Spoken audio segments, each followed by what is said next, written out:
Растот во индустријата во август од 12,7% е знак дека македонската економија се наоѓа на добра патека и дека годинава ќе заврши со добар економски раст.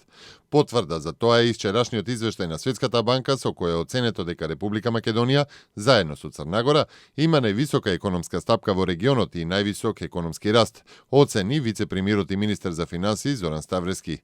Тоа е добро бидејќи имавме сложена политичка ситуација и растот на индустријата во такви околности представува силен одговор на стопанството дека политичката стабилност и долгорочните економски политики се најдобрите и најважните услови за раст на економијата.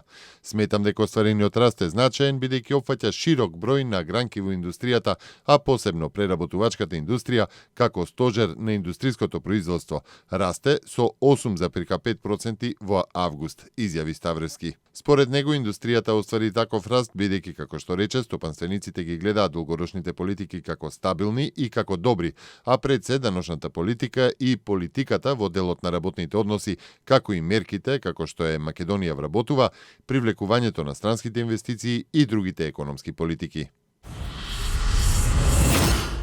До сега нема најава и не е пријавено дека некои превозници претрпеле штети од блокадата на хрватско-српската граница, изјави министерот за економија Бекир Незири. Околу тоа што би се презело во случај Хрватска да одлучи целосно да ја затвори границата, тој рече дека Министерството за економија ги следи сите чекори и отио подготвено за било кое сценарио. Хрватска е членка на Европската унија и се надевам дека унијата нема да дозволи херметичко затворење на границата. Како држава и како министерство активно ги следиме сите чекори и сме подготвени за кое било сценарио кое би произлегло доколку се затвори таа граница, изјави Незири. Според него, доколку државата која што е членка на Европската унија ја затвори границата, има и европски фондови кои што ќе придонесат штетите да се покријат. Според Законот за безбедност на сообраќајот на патиштата усвоен вчера, доколку во населено место се вози со брзина поголема од 50 км над дозволеното, пропишана е глоба од 400 евра во денарска противност, односно 65 негативни бода. Покрај глобата на возачот ќе му се изрече и прекршочна санкција забрана на управување на моторно возило од 6 до 12 месеци.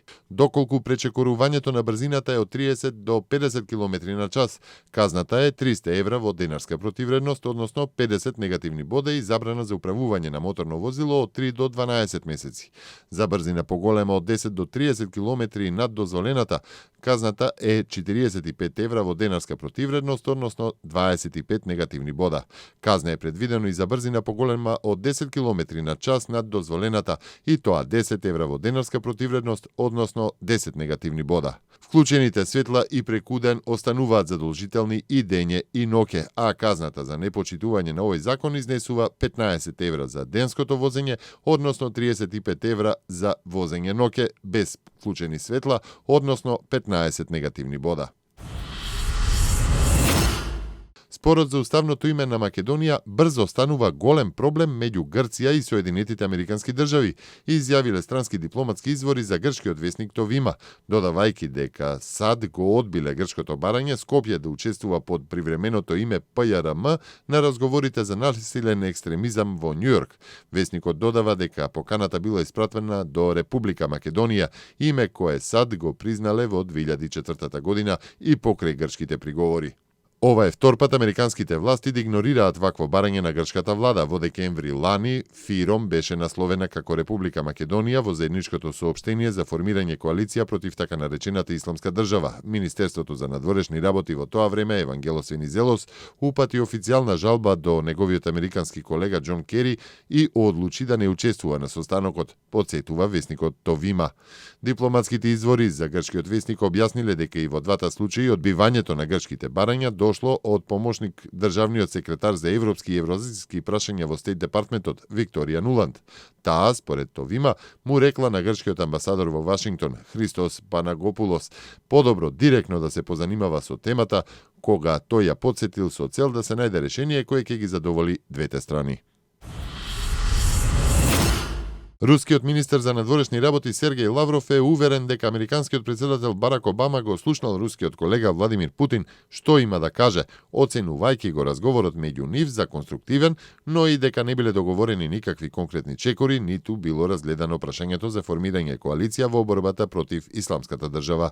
Лавров истакна дека Соединетите американски држави и коалицијата кои ја предводат во едностранните антитерористички акции на сириска територија покажуваат дека не ја научиле лекцијата од минатото и продолжуваат да го поткопуваат авторитетот на Обединетите нации, наведе рускиот министер за надворешни работи Сергеј Лавров.